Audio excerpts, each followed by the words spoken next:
Yo creo que tal vez empezar un poco desde la interseccionalidad, cómo la manejamos acá, así como tener esa, a ver si la manejamos con la misma idea. A mí es muy útil muchas cosas, pero quería rescatar dos acá. Una es la idea que cuando pensamos en cómo entramar clase, género, raza, generación, sexualidad, las diferentes formas de opresión que vivimos, la idea no es hacer un sumatorio, pero de hecho entender cómo trabajar con ese entramado hace que nuestras experiencias sean diferentes y que las maneras de confrontar a las situaciones de exclusión demandan otros procesos.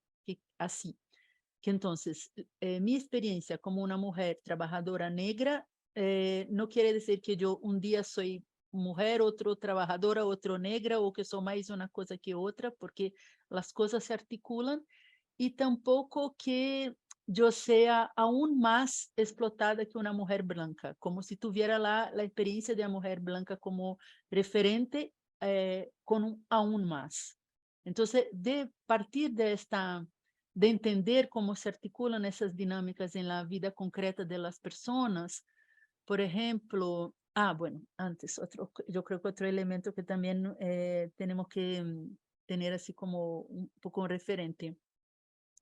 Eso, Patricia Hill Collins, a mí me gusta cómo ella habla, que la idea que nosotras en el feminismo muchas veces trabajamos en esas y miramos a esas oposiciones de lo que es el masculino y el femenino, de las imágenes de cada una a partir de la visión de las personas blancas.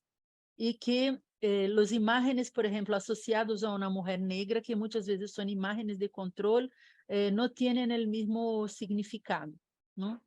Incluso, por ejemplo, cosas que se valoran como positivas en hombres blancos, como eso de hablar de una manera asertiva que sea, si es el caso de ser un hombre negro, no va a tener la misma percepción, va a ser percibido mucho más como una actitud de rabia, de confrontación, que de hecho ser valorada. Entonces, eso también de cómo miramos lo que asociamos a hombres y mujeres, que se cambia cuando incluimos a la variable de raza. Bueno, ahí, de tener esas dos ideas, una cosa, por ejemplo, es cómo pensamos la cuestión del tiempo, cómo manejamos el tiempo. Yo creo que nosotras ya hablamos mucho de eso, que no existe una fuerza de trabajo libre, totalmente libre, una persona que llega en la organización y que está, que deja todos sus problemas afuera y que llega ahí lista, totalmente disponible para el trabajo, que eso solo es posible porque hay otra persona que lo organiza su vida personal para que de hecho esté libre, y que, bueno, eso es súper sexuado, que son las mujeres que organizan la vida de los hombres, sea en el espacio doméstico o en el espacio de la organización, para que ellos estén libres, ¿no? Solo que en el caso de las mujeres afrodescendientes, por lo menos acá en Brasil, no sé cómo sería la realidad ahí, sobre todo en el norte, en los países del norte, o si eso es una cuestión que podemos reflejar sobre la situación de las migrantes. Lo que pasa acá es que nosotras mujeres negras tenemos mucha gente a nuestro cargo. Entonces, la disponibilidad de tiempo y cómo organizamos el tiempo implica a mucho más gente, que de hecho esta idea de una familia patriarcal organizada, que la mujer se ocupa de su compañero y sus hijos directos de la familia nuclear. Nosotras funcionamos en familias extendidas, que por veces nos facilita la vida porque compartimos el cuidado entre muchas mujeres, pero también tenemos que, no, que nos ocupar de muchas otras personas. Y entonces, ¿cómo se identifica eso, que no es una cuestión que estamos siempre ocupando de otras personas afuera y no de la organización? ¿Cómo lo debatimos, cómo lo planteamos en la organización para que también no se, esas cuestiones de cómo se organiza el cuidado de la vida y mi trabajo en la organización no sea tratada con una persona en particular, no sea tratada de manera dual, porque muchas veces en esta dinámica se establecen relaciones de favor o de jerarquías. en la dinámica de que, bueno, tú puedes asegurar para mí que el trabajo se pase cuando no estoy. No, ¿cómo podemos, de hecho, hablar de eso en espacios generales y que incluso podemos comprender cuáles son las dinámicas familiares o de relaciones personales donde estamos inseridas? La otra cosa es un poco en eso de los trabajos que las mujeres realizan y que no se valoran. Hay mucho eso del trabajo de entretener relaciones y cómo eso es necesario para que nuestro trabajo exista y funcione. Entonces, por ejemplo, acá ahora está una política pública, una convocatoria acá en Brasil, una política pública, una convocatoria para las organizaciones. Me impresiona que en un mes los grupos, los colectivos de mujeres productivos tienen que estar listos y funcionando. Entonces no se considera el tiempo de se constituir el grupo. Eso aparece ya como una dádiva de las organizaciones hacia la política pública. Y mucho menos eso se considera a lo largo del tiempo. Todo que hacemos para entretener las relaciones y para nos ocupar de cada una de las compañeras que participan y que viven, porque eso incluso eh, plantea mucho sobre con quién trabajamos. Porque muchas veces en las organizaciones, en la dinámica que establecen, el público, entre comillas, vamos a decir así, los sujetos que participan del proceso de la organización, vamos dejando de lado aquellas mujeres en situación de más vulnerabilidad por cuestiones económicas, de salud mental, que sea, porque nos ponen mucho trabajo de cuidado y de atención. Entonces, no es solo en la dinámica nuestra, en el cómo organizamos el trabajo en nuestra organización, pero también con quién trabajamos. Aquellas personas con más vulnerabilidad y que necesitan de más cuidado y atención, las vamos dejando de lado porque el tiempo de ocuparse de ellas no encaja en nuestra organización. Y eso tiene que ver un poco con la cuestión que Zalou estaba presentando nos ejemplos iniciales, el tema del productivismo, ¿no? Así, ¿cuáles son los padrones de funcionamiento de nuestra organización? Para asegurar estos padrones, ¿qué tipo de personas podemos tener en el equipo y con quién vamos a trabajar? Porque también muchas veces tenemos una expectativa de que las personas lleguen listas, y no tenemos tiempo en la organización para preparar las personas para las actividades que tienen que desarrollar. Y eso yo creo que tiene, yo estaba pensando, ¿por qué cuando empezamos a hablar con Lorena, con Zalou y Sandra sobre este taller, y que era así, como poner el tiempo de pensar hacia adentro de cada organización, yo no lograba pensar adentro sin pensar afuera.